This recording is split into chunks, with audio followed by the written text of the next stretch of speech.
73. The angle of depression of top and bottom of 50-meter high building from the top of tower are 45 degree and 60 degree.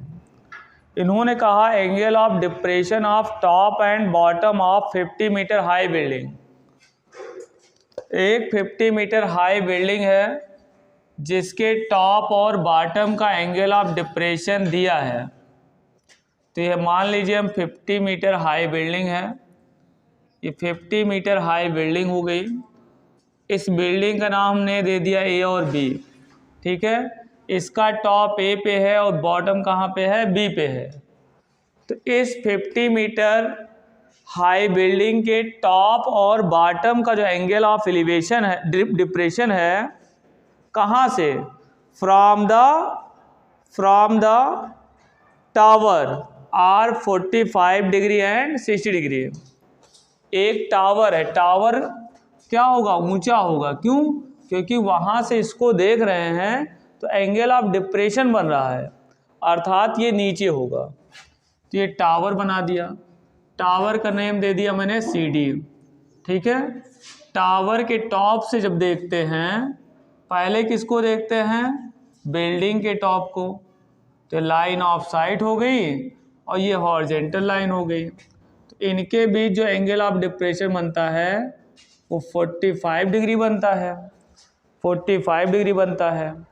फिर यही tower से जब building के bottom को देखते हैं तो ये लाइन ऑफ साइट हो गई और ये हॉरिजेंटल लाइन हो गई। तो ये टोटल एंगल बनता है भैया 60 डिग्री बनता है, ठीक है। फिर हम क्या करेंगे, पॉइंट ए से एक हॉरिजेंटल लाइन ड्रा कर देंगे, ये परपेंडिकुलर होगी। क्यों? क्योंकि ये टावर क्या है, वर्टिकल होता है और ये क्या है, हॉरिजेंटल ड्रा किया है। तो क्या होगा, परपेंडिकुलर होता है।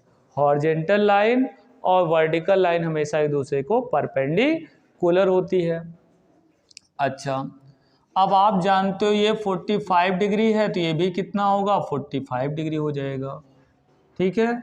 उसी प्रकार ये देखो, ये टोटल कितना है, 60 है, तो ये भी क्या हो जाएगा, 60 हो जाएगा। क्यों होगा, pair of alternate interior angle है और pair of alternate interior angle क्या होते हैं, आपस में इक्वल होते हैं, ठीक है। अच्छा, इसका नेम हमने डाल दिया क्या, E, ठीक है। क्या क्वेश्चन पुटअप क्या कर रहे हैं, देखो इन्होंने कहा find the height of tower and the horizontal distance between tower and building. Find the height of tower, इस टावर की हाइट बताना है। तो हमने टावर की हाइट को h मान लिया। Let the height of tower be h।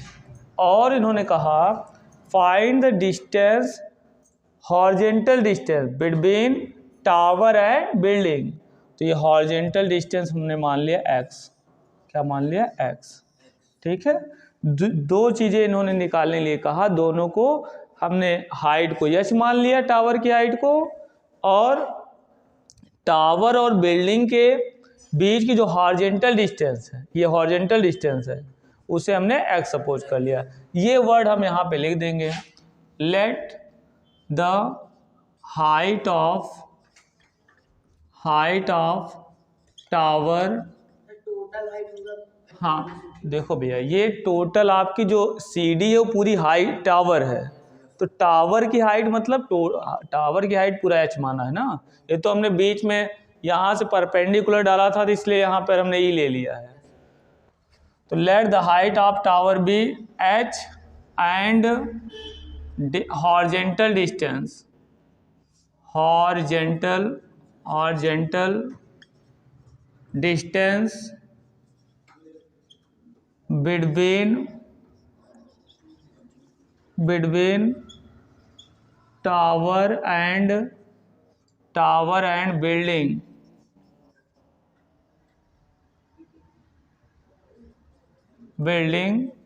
bx। अब आप देखो इसमें जितने राइट एंगल ट्रायंगल बन रहे हैं उतने ले लीजिए, आंसर आ जाएगा। एक राइट एंगल ट्रायंगल देखो भाई, ये 90 होगा, हाँ वेरी गुड, DBC होगा, क्या होगा भैया, DBC होगा। तो इन ट्रायंगल DBC ले लीजिए, DBC ले लीजिए। तो अब यहाँ से हम 60 देखेंगे तो ये पर इसमें और इसमें रिलेशन लेना है, क्योंकि भाई इसकी जो डायगोनल है हाइपोटेन्यूज से, इसमें कहीं पे हाइपोटेन्यूज की बात करना ही नहीं है, तो इसलिए उसमें रिलेशन नहीं लेंगे। तो परपेंडिकुलर और बेस में रिलेशन होता है tan का, तो tan का रिलेशन, तो tan 60 equal to perpendicular upon base. तो परपेंडिकुलर भैया पूरा दिया है कितना, h, बेस कितना दिया है x। tan 60 वैल्यू होती है √3 h/x हो जाएगा। इसको इधर भेज दीजिए तो √3x इक्वल टू h। कहीं पे अगर हमें ज़रूरत पड़ेगी तो इस क्वेश्चन फर्स्ट बना लिए, इसका हम यूज कर लेंगे। इसका यूज कैसे करेंगे, जैसे h की वैल्यू कहीं पे रखना है, h की जगह हम रख देंगे √3x, तो पूरा कन्वर्ट हो जाएगी x के फॉर्म में, वहाँ से हमें x वैल्यू निकल आएगी। x की वैल्यू जब फाइंड हो जाए तो यहाँ रख दीजिएगा, h निकल आएगा। x और h ही हमें फाइंड करना है। अब देखिए, हाँ ये EAC ले लीजिए, ट्रायंगल EAC, ठीक है, EAC। अब देखो इसमें कितना है, 45 है। tan 45 का क्या होता है, देखो यहाँ पर ये भैया कितना है पूरा x, तो ये भी कितना होगा x, तो इसमें tan 45 लगा दो। tan 45 का क्या होता है, tan 45 का होता है परपेंडिकुलर अपॉन बेस, तो यहाँ पर परपेंडिकुलर होगा c अपॉन बेस हो जाएगा आपका x, 1 equal to c upon x। तो इसको इधर ले आओ, x इक्वल टू होगा c, x इक्वल टू हो जाएगा आपका c। और सुन लीजिए, थोड़ा सा यहाँ पर ध्यान दीजिएगा भैया, ये 50 है तो ये भी कितना होगा 50, ये चीज़ हम लोगों ने ध्यान नहीं दिया। हाँ तो ये 50 हो जाएगा, तो ये हो जाएगा कितना, h-50 हो जाएगा, h-50 हो जाएगा, ठीक है। तो आप c के प्लेस पे क्या कर दो, h-50 रख दो, ठीक है। अब x की वैल्यू क्या रख दो, √3x रख दो, x इक्वल टू √3x - 50। अब x वाले के एक तरफ, बाकी सबको एक तरफ, तो इस x को उधर लेकर चले जाओ, -50 इधर ले आओ, तो 50 इक्वल टू होगा √3x - x। इधर कंसंट्रेशन बना ले लो, अगर आए हो कोचिंग पढ़ने तो। यहाँ पे देखो 50 इक्वल टू, यहाँ पर x कॉमन ले लीजिए, x जब कॉमन ले लोगे तो यहाँ √3 - 1 आएगा। x की वैल्यू निकालना तो ये इधर इंटू में, इधर आएगा अपॉन में हो जाएगा, तो 50 अपॉन √3 - 1 इक्वल टू x। आप जानते हो नीचे क्या होना चाहिए, रूट नहीं होना चाहिए, तो इसकी कंजुगेट से मल्टीप्लाई कर देंगे, √3 - 1 कंजुगेट होगी √3 + 1, तो 50 √3 + 1 से ऊपर मल्टीप्लाई कर दिया, नीचे मल्टीप्लाई करेंगे, √3 - 1 देखो ये √3 + 1, ठीक है। अब 50 कर दिया, √3 + 1, नीचे फार्मूला अप्लाई कर दीजिए, a - b a + b, a² - b², यहाँ पे सॉल्व कर दे रहे हैं, तो 50 √3 + 1 अपॉन √3 का स्क्वायर 3, 1 का square 1 equal to x। 50 in bracket √3 + 1 upon 3 - 1 2 होगा। अब इनको काट दो, 2 × 1 = 2, 2 × 2 = 4, 2 × 5 = 10। x की जो वैल्यू आ गई वो 25 इन ब्रैकेट √3 + 1, √3 की वैल्यू इन्होंने दे दिया है, x की वैल्यू दिया है कितना 1.73 + 1, तो रख दीजिए भाई 25 2.73 आएगा। x की वैल्यू मल्टीप्लाई कर दो, 25 को 3 मल्टीप्लाई करो 75 आता है, 7 बचा, 25 7 जा होता है 175, 175 में 7 ऐड कर देंगे तो आएगा 182, 18 आया, 25 2 जा 50 और प्लस 18 ऐड कर दोगे 68 आएगा। ठीक है, 2 डेसिमल लगा दीजिए, तो इतना मीटर x आ गया भैया, x की वैल्यू इतना आ गई। अब x की वैल्यू यहाँ रख दो, यहाँ लेकिन √3 की वैल्यू रखना पड़ेगा। Putting x equal to 68.25 in equation क्या फर्स्ट, देन क्या होगा भैया h इक्वल टू √3, हाँ वेरी गुड, √3 की वैल्यू आप रख दो 1.73 इंटू इसका हो जाएगा 68.25, h इक्वल टू आप जब आपका इतना आएगा। और जब भी आप मीटर में लिखा करो तो हमेशा डेसिमल के बाद 2 डिजिट लिखा करो। तो देखिए 5 से आप क्या करो, रिमूव करो, तो 5 है, इसको हटाओगे तो 1 मान के बगल वाले में ऐड कर देंगे, क्या होगा 3, 3 क्या है 5 से कम है, कम वाले को छोड़ देते हैं, तो इसको छोड़ दीजिए तो क्या हो जाएगा 07 ना, तो 118.07। वहाँ पे भी कर सकते हैं ना 7 को इस साइड, नहीं बस 2 डिजिट तक लिखा करो, 2 डिजिट तक लिखा करो, अब आपका मीटर हो गया। ठीक है, ये बस हैंस करके लिख दोगे, हैंस करके लिख लेना भैया, h equal to x equal to इतना हो गया और x इक्वल टू कितना आ गया है 68.25 मीटर। इन दोनों को एक साथ लिख दीजिएगा और यहीं पे क्या कर देना, आंसर कर दीजिएगा, तो एग्जामिनर समझ जाएंगे कि h क्या है x क्या है, क्योंकि आपने शुरू में सपोज कर लिया है let the height be h, tower की हाइट को h मान लिया है और x क्या माना है, distance between tower and building. Okay 74 same as 73 था, जैसा कि वीडियो में हमने बताया। अब 75 देखिए, उसमें क्या कर रहे हैं, a statue 1.6 metre tall, a statue 1.6 मीटर tall stand on the top of pedestal। पहले हम पेडिस्टल बना लेते हैं, ये बन गया भैया पेडिस्टल बन गया, ये पेडिस्टल बन गया। पेडिस्टल के टॉप पर एक स्टैचू है और उस स्टैचू की जो हाइट है 1.5 मीटर है, याद रखना। सुनिए, ये पेडिस्टल है, क्या है ये आपका, क्या है पेडिस्टल है, पेडिस्टल है, और ये क्या है 1.5 मीटर क्या है, स्टैचू है। उस स्टैचू का नाम देते हैं AB और पेडिस्टल का नाम हो गया BC। ठीक है, एक पेडिस्टल के टॉप पर, BC हो गया आपका पेडिस्टल, इसके टॉप पर एक स्टैचू है, उस स्टैचू का नाम है AB, वो 1.5 मीटर है, वो इसके ऊपर स्टैंड है।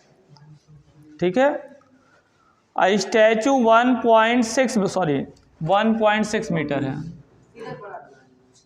हाँ, फिगर थोड़ा सा बड़ा बना देते हैं हम, ठीक नहीं, सुन लो, इससे पहले पढ़ लेते हैं हम। A statue 1.6 meter tall stand on the top of pedestal from the point on the ground. The angle of elevation of top of statue is 60 degree and from the same point the angle of elevation of top of pedestal is 45 degree. Find the height of pedestal। ठीक है, देखो सबसे पहले हम ground बना लेते हैं। Ground पे क्या है, पेडिस्टल है, ग्राउंड पे क्या है, एक पेडिस्टल है। देखा होगा कोई मूर्ति जब खड़ी होती है कहीं पर तो नीचे क्या होता है, पेडिस्टल बना दिया जाता है, उसके ऊपर खड़ी की जाती है। ठीक है, तो ये आपका क्या हो गया, ए बी आपका क्या बन गया, पेडिस्टल बन गया।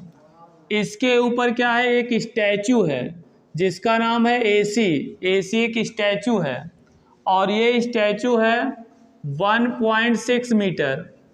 ये स्टैचू जो है 1.6 मीटर है। ग्राउंड पर एक पॉइंट है, ग्राउंड पे एक पॉइंट हमने मान लिया डी। यहाँ से स्टैचू के टॉप को देखते हैं। हमने स्टैचू क्या माना, एसी, तो एसी का टॉप कौन होगा, सी ना। तो ग्राउंड से स्टैचू के टॉप को देखते हैं, ये देखिए, तो लाइन ऑफ साइट हो गई, ये हॉरिजॉन्टल लाइन हो गई, तो एंगल ऑफ एलिवेशन 60 डिग्री बनता है। फिर इन्होंने कहा इसी पॉइंट से पेडिस्टल के टॉप को देखते हैं, पेडिस्टल को टॉप को देखते हैं, तो एंगल ऑफ एलिवेशन 45 डिग्री बनता है, 45 डिग्री बनता है। इन्होंने कहा find the height of pedestal, तो let height of the pedestal be h। Let question number 75 है, लेट द हाइट ऑफ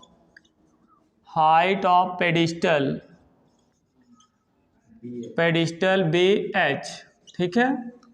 अब देखो भाई, दो राइट एंगल ट्रायंगल बन रहे हैं, दोनों को आप ले लीजिए, आंसर आ जाएगा। तो पहला आपका देखो राइट एंगल ट्रायंगल होगा, पहला वाला आपका हो जाएगा ए बी डी, ये वाले लिया छोटा वाला, ठीक है। अब देखो इसमें परपेंडिकुलर भैया, देखो क्या लिया, ए बी डी, यहाँ पे 45 है, तो इसमें परपेंडिकुलर और बेस में रिलेशन होता है किसका, tan का। tan 45 equal to perpendicular h हो जाएगा, बेस आपका BD होगा। tan 45 वैल्यू 1 होती है, h अपॉन BD हो गया। BD को इधर भेज दीजिए, तो BD इक्वल टू हो जाएगा h। BD इक्वल टू क्या हो गया, h। कहीं पर BD के प्लेस पे हम h पुट कर सकते हैं, ठीक है। चलिए अब बड़ा वाला ट्रायंगल लेंगे, in triangle CBD, triangle CBD। अब देखो भाई, बड़े वाले ट्रायंगल में एंगल कितना है, 60 है, तो tan 60 ले लेंगे, तो परपेंडिकुलर अपॉन बेस, tan 60 ले लेंगे तो क्या होगा भैया, परपेंडिकुलर अपॉन बेस। तो परपेंडिकुलर पूरा होगा BC, और BC दो चीज़ों से मिलकर बना है, हाँ 1.6 और प्लस h, तो 1.6 प्लस h अपॉन क्या हो जाएगा, BD, अपॉन क्या हो जाएगा, BD। tan 60 वैल्यू होती है √3, 1.6 प्लस h अपॉन क्या हो गया, BD। अब BD की वैल्यू रख दो, putting BD equal to h। ये देखो ऊपर हम फाइंड कर चुके ना, BD इक्वल टू h, तो रख दीजिए आप। तो हाँ भाई, √3 equal to 1.6 plus h upon BD place पे कर दिया h। यहाँ पर कुछ लोग कह रहे हैं कट जाएगा, नहीं कैंसिल होगा, क्यों, क्योंकि अगर इनटू में होता तो कैंसिल हो जाता, ठीक है। ये जो पूरे पे अपॉन h है वो दोनों पे अपॉन जाएगा, ठीक है। अब इसको इधर भेज दीजिए, तो h को इधर भेज, तो √3h equal to 1.6 plus h वाले को एक तरफ कर दो, √3h minus h equal to 1.6, h common ले लीजिए, तो √3 माइनस 1 इक्वल टू 1.6। यहाँ पर देखो h इक्वल टू इसको इधर भेज देंगे, तो अपॉन में आएगा 1.6 √3 माइनस 1, इसकी कंजुगेट से ऊपर नीचे मल्टीप्लाई कर दो। कंजुगेट आप लोग जानते हो, √3 माइनस 1 कंजुगेट होता है √3 प्लस 1, यहाँ बीच में माइनस लगाए तो प्लस लगा दो, प्लस लगाए तो माइनस लगा दो, उसका कंजुगेट बन जाता है। तो ये होगा आपका भैया √3 + 1, नीचे होगा √3 + 1। अब h = 1.6, √3 + 1। √3 की वैल्यू अगर गिवन हो तो आप पुट कर दीजिए, नहीं गिवन है तो हाँ गिवन है, √3 वैल्यू 1.73273 दिया है। देखो नीचे a - b a + b, a² - b², 1.6 यहाँ पे रख दीजिए वैल्यू, 1.73 + 1, नीचे √3 का स्क्वायर 3, 1 का स्क्वायर 1, 1.6 इनको ऐड को 2.73 अपॉन क्या हो गया 2, इनको डिवाइड करो 2 1 जा 2, 2 8 जा 16, 1 बार डेसिमल लगा दिया। अब 8 को इससे मल्टीप्लाई कर दो, तो 8 को जब 3 मल्टीप्लाई करो 24 आता है, 2 कैरी हो गया। 8 को 7 से मल्टीप्लाई करोगे 56 आएगा, और उसमें 2 ऐड कर दो 58, 2.184 इतना है मल्टीप्लाई करने पे। हाँ 2.184 मल्टीप्लाई करने पे आ गया, ठीक है 2.184 आएगा। और ये h किस में है, सब मीटर में, तो ये भी क्या होगा भैया मीटर में होगा, क्या होगा मीटर में होगा। ये क्या हो गया आपका आंसर। हमने h को माना क्या है, height of the pedestal. Question में ही पूछा था कि height of the pedestal find करिए। ओके 6 जितने भी क्वेश्चन आज हमने डिस्कस किया इस वीडियो में सारे 73 CBSE 2016 में आया है। सेम क्वेश्चन 74 था, उसको हमने नहीं लगाया, वो CBSE 2019 में आया था सैम्पल पेपर में। और 75 जो अभी डिस्कस किया वो CBSE 2020 में पूछा गया था, ठीक है। और 76 देखिए CBSE सैम्पल पेपर में दिया है, 2022 में पूछा गया है। देखिए a 1.2 metre tall girl spots a balloon moving with the wind in the horizontal line at the height of 88।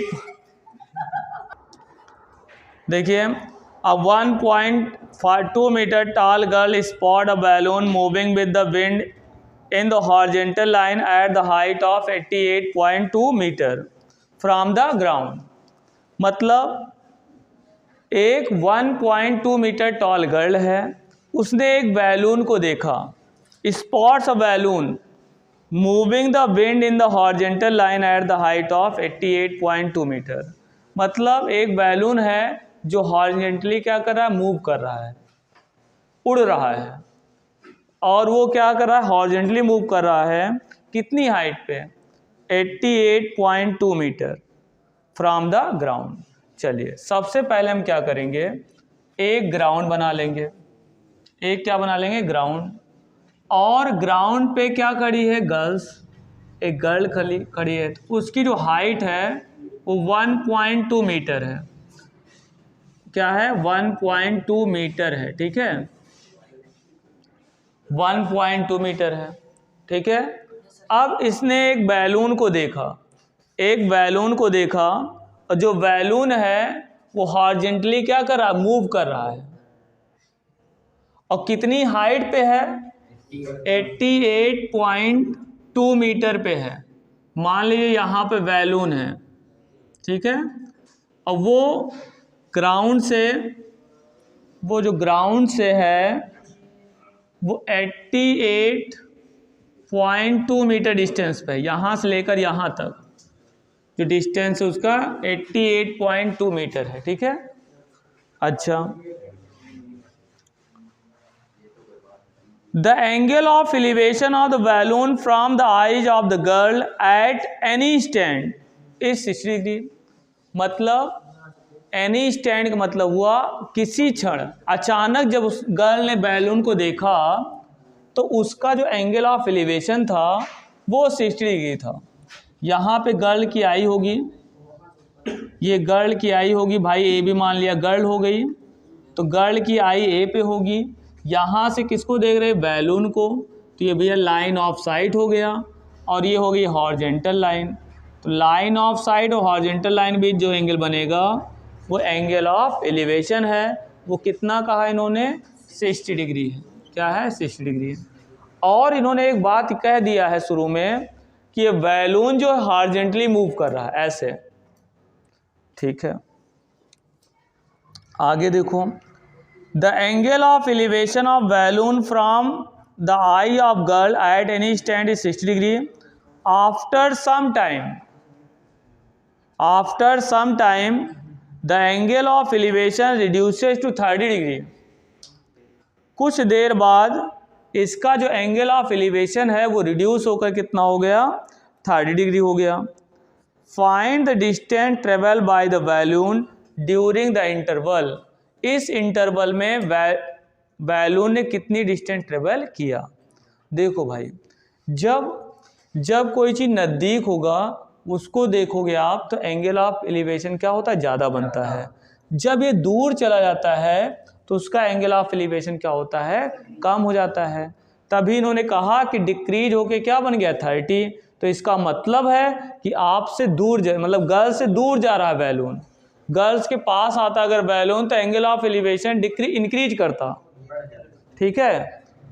अब मान लीजिए वो बैलून हॉरिजेंटली मूव कर रहा था, भाई इधर तो आएगा नहीं, दूर जाएगा, और हॉरिजेंटली मूव कर रहा तो मान लो यहाँ से ऐसे यहाँ पे पहुँच गए बैलून, ठीक है।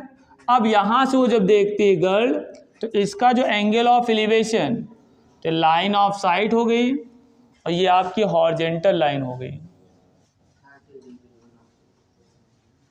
ये लाइन ऑफ साइड हुई, ये हॉरिजेंटल लाइन हो गई। तो ये जो आपका एंगल बन रहा है वो 30 डिग्री का बन रहा है। लाइन ऑफ साइड या हॉरिजेंटल लाइन 30 डिग्री बन रहा है।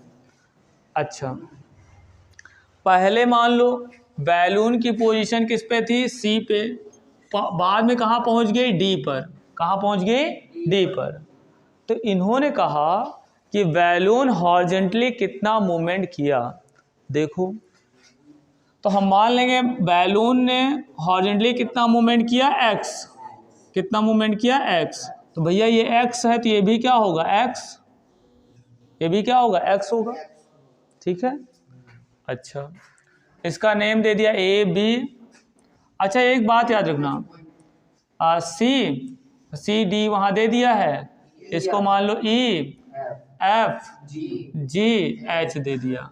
अच्छा, इस टाइप के जो क्वेश्चन होते हैं याद रखिएगा, हाँ यहाँ पे एच मान लीजिए। अब देखो, इस टाइप के जो क्वेश्चन होते हैं उसमें समझिएगा थोड़ा सा, जो ये रेक्टेंगल बनता है इसके नीचे कोई ध्यान नहीं देना है, ठीक है, इसके ऊपर की बात करना है हमें। अब दिमाग लगाओ भैया, टोटल कितना दिया, 88.2 मीटर दिया है। अब देखो ये 1.2 मीटर है तो ये भी भैया 1.2 मीटर होगा।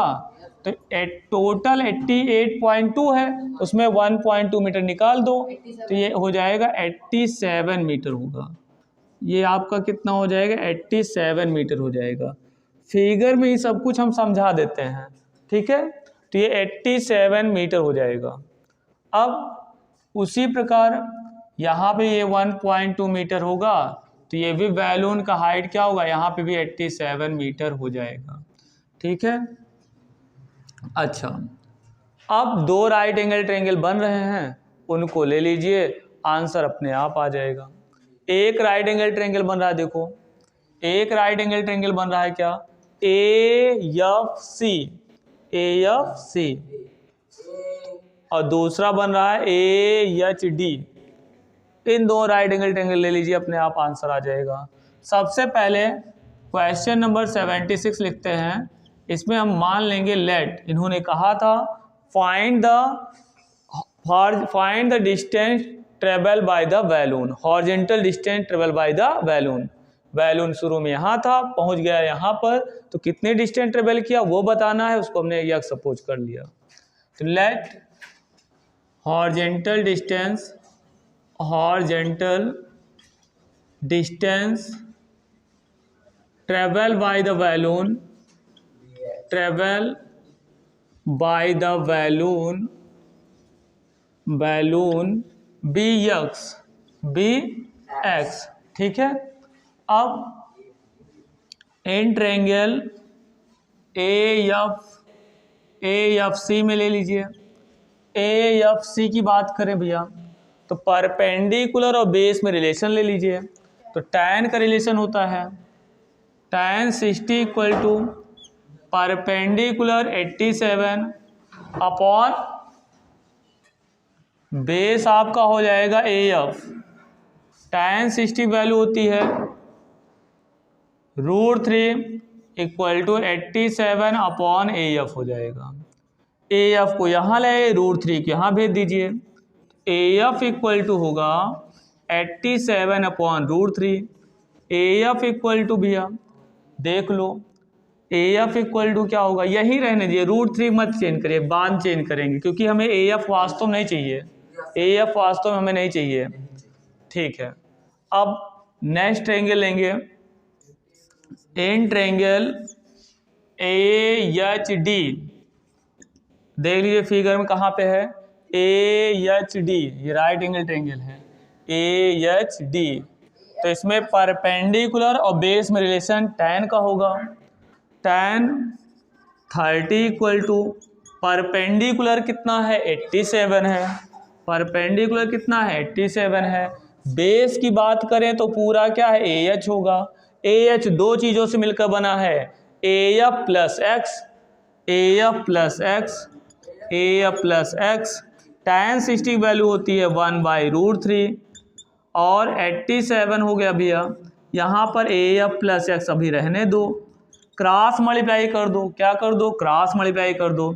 तो इसको इससे पहले मल्टीप्लाई कर दो तो AF plus x equal to इसको इससे मल्टीप्लाई कर दो तो 87√3 हो गया। अब AF की वैल्यू पुट कर दीजिए।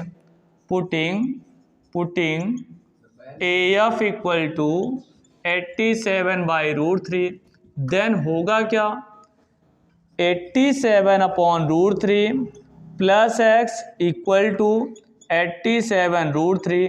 हमें वास्तव में x की वैल्यू निकालना है तो x को रोक दिया, इसको उधर ट्रांसफ़र करेंगे तो 87√3 माइनस 87, हाँ 87 अपॉन √3 हो जाएगा। x इक्वल टू इसको इससे मल्टीप्लाई करेंगे तो 87 इंटू √3 3 हो जाएगा, माइनस 87 अपॉन क्या होगा √3 होगा। x इक्वल टू सुन लो भैया, डायरेक्ट कर लो। देखो पहले आप 87 कॉमन ले लो तो क्या बचेगा यहाँ पर 3 - 1 और 3 - 1 क्या होगा 2। यहाँ देखो 87 आप कॉमन ले लो तो यहाँ क्या बचेगा 3 - 1।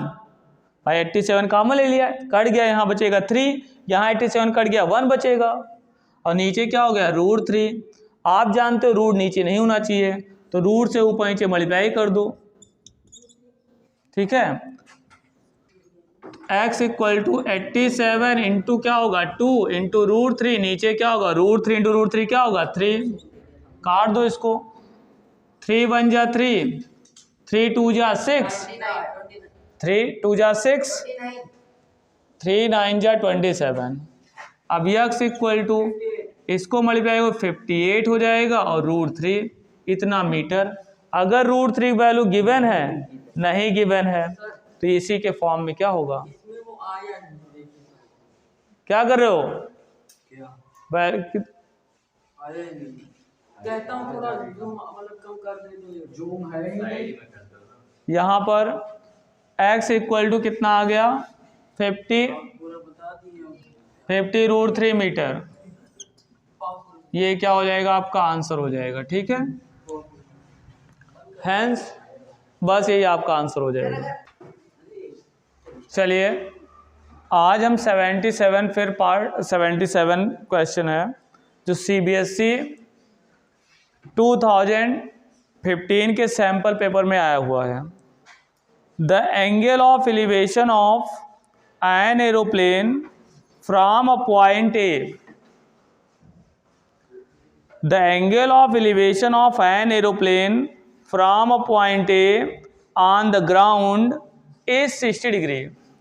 ये भी उसी टाइप का क्वेश्चन है जैसे कि बैलून वाला क्वेश्चन था, वैसे ही एरोप्लेन वाला क्वेश्चन है। इस बात को समझिएगा। क्या करें?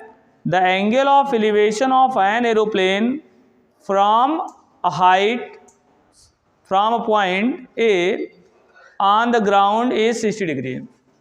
मतलब सबसे पहले आप ग्राउंड बना लीजिए, ग्राउंड पे एक पॉइंट ए ले लीजिए, इस पॉइंट से एक एरोप्लेन है, मान लो एरोप्लेन कहाँ पे है? बी पे है। तो इस ग्राउंड से इस एरोप्लेन के बीच जो एंगल ऑफ एलिवेशन है वो कितना है? 60 डिग्री है। लाइन ऑफ साइड या हॉरिजॉन्टल लाइन, तो ये 60 डिग्री है। ठीक है,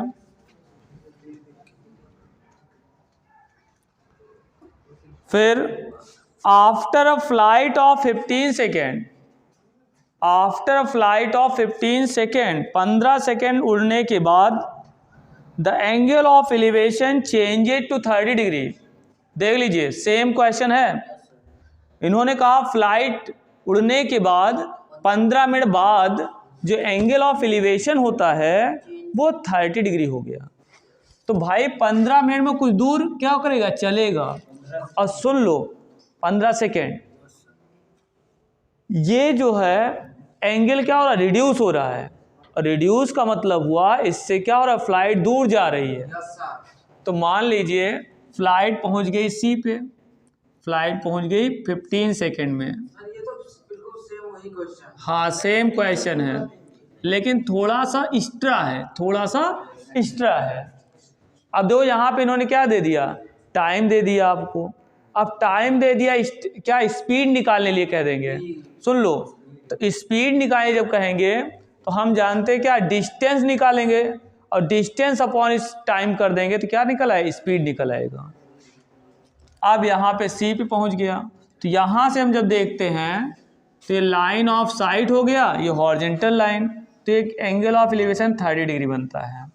और सुन लो भैया, ये हॉरिजॉन्टली मूव कर रहा है, एरोप्लेन हॉरिजॉन्टली मूव कर रहा है, इसका मतलब हाइट उसकी क्या होगी? सेम होगी। हाइट उसकी क्या होगी? सेम होगी। अच्छा, if the aeroplane is flying at the constant height 1500√3 metre. इन्होंने कहा aeroplane is flying at constant height, मतलब सेम हाइट पे, हाइट ऊपर नीचे नहीं हो रही है, सेम हाइट पे क्या कर रहा है? मूव कर रहा है, अर्थात हॉरिजॉन्टली मूव कर रहा है। और उसकी हाइट कितना दिया है? 1500√3 मीटर। ये भी है, ये भी आपका क्या है? 1500√3 मीटर ये भी है। ठीक है, ये आपका दोनों क्या है?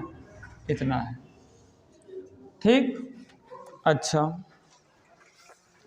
Find the speed of plane in kilometre per hour. देख लो क्वेश्चन आ गया ना, find the speed of aeroplane in kilometre per hour. Kilometre per hour, speed जो है वो किलोमीटर पर आवर में बताना है। सुन लीजिए, तो सबसे पहले हम क्या करेंगे? डिस्टेंस निकाल लेंगे। डिस्टेंस अगर ये फाइंड हो जाए, कितनी डिस्टेंस ट्रेवल किया, टाइम आपको गिवन है, टाइम आपको गिवन है, तो डिस्टेंस अपॉन स्पीड क्या होता है आपका? सॉरी, हाँ, डिस्टेंस अपॉन टाइम क्या हो जाएगा आपका? स्पीड। क्या आ जाएगा? स्पीड आ जाएगा। ठीक है, तो हमारा पर्पज है कि पहले हम क्या करें? डिस्टेंस फाइंड करें।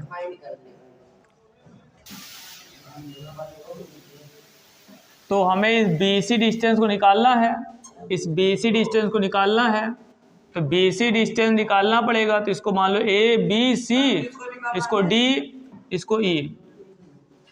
भाई ये डिस्टेंस कितना डिस्टेंस ट्रेवल किया ये फाइंड हो जाए। हाँ, तो टाइम डिस्टेंस निकल आएगा, और टाइम मालूम है, तो डिस्टेंस अपॉन टाइम होता है स्पीड, तो स्पीड निकल आएगी।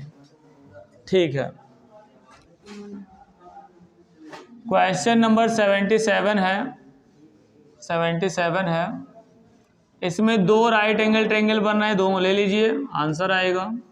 पहला राइट एंगल ट्रायंगल है इन ट्रायंगल ADB में tan 60 होगा, perpendicular upon base 1500 √3 upon AD। tan 60 value होती है √3 अपॉन 1500 √3 अपॉन AD। तो √3 कट जाएगा, इसको इधर भेज दो, AD इक्वल टू हो गया 1500 मीटर। जहाँ पे जरूरत पड़ेगी हम रख लेंगे। चलिए नेक्स्ट, इन ट्रायंगल, बड़ा ट्रायंगल ले लीजिए AEC। और एक बात याद रखना, हमेशा इसमें राइट एंगल ट्रायंगल ही लीजिएगा, वरना गलत हो जाएगा भैया क्वेश्चन। AEC परपेंडिकुलर और बेस में रिलेशन ले लो, tan का होगा, tan 30 इक्वल टू परपेंडिकुलर होगा 1500 √3 अपॉन बेस होगा आपका क्या AE, बेस आपको क्या होगा AE। tan 30 वैल्यू होती है 1/√3 1500 √3 अपॉन AE, दो चीज़ों से मिलकर बना है। और AD निकाल लिया आपने 1500, तो इसको लिख दिया करो भैया, तो हो जाएगा 1500 plus D, 1500 plus D, cross multiply कर दीजिए तो हो जाएगा क्या, हाँ 1500 प्लस D इक्वल टू, इसको इससे मल्टीप्लाई करेंगे तो हाँ √3 इंटू √3 क्या होगा 3, और 3 को 15 से मल्टीप्लाई करो तो 45, 00 लगा दिया, तो D इक्वल टू 1500 आगे माइनस हो जाएगा, 3000 बचेगा।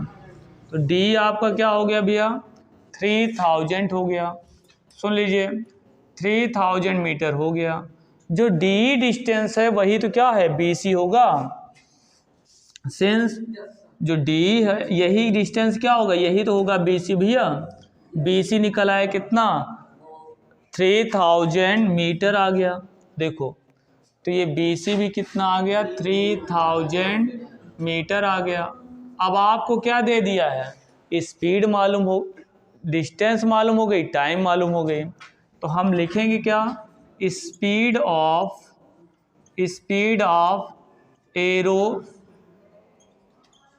एरोप्लेन इक्वल टू क्या होगा डिस्टेंस अपॉन टाइम, ठीक है। तो डिस्टेंस आपको निकाला है क्या 3000 मीटर ट्रेवल किया, इतनी डिस्टेंस ही ट्रेवल किया, मीटर आ गया, और टाइम क्या हो गया 15 सेकेंड हो गया।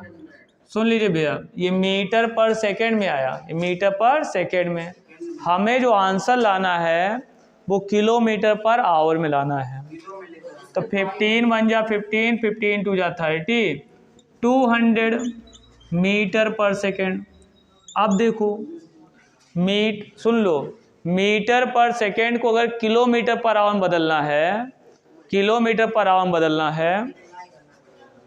तो क्या करोगे आप, हाँ 18/5 से मल्टीप्लाई कर दो, तो ये क्या हो जाएगा किलोमीटर पर आवर बदल जाएगा। ये रूल है 1 मीटर पर सेकेंड इक्वल टू होता है 18/5 किलोमीटर पर आवर। मीटर पर सेकेंड को किलोमीटर पर आवर बदलना है तो 18/5 मल्टीप्लाई कर दिया वो सीधा, ये याद रखो। 5 डिवाइड हो जाएगा, 5 4 जा 20, फिर 18 4 जा 72 हो जाएगा 0, इतना किलोमीटर पर आवर आ गया। मतलब एरोप्लेन की जो स्पीड है 720 किलोमीटर पर आवर, मतलब वो एरोप्लेन 1 आवर में क्या हो जाएगा 720 किलोमीटर चला जाएगा, ठीक है। हाँ, तो this is a speed of aeroplane, यही फाइंड करना था किलोमीटर पर आवर में, डेट्स ऑल, ठीक है।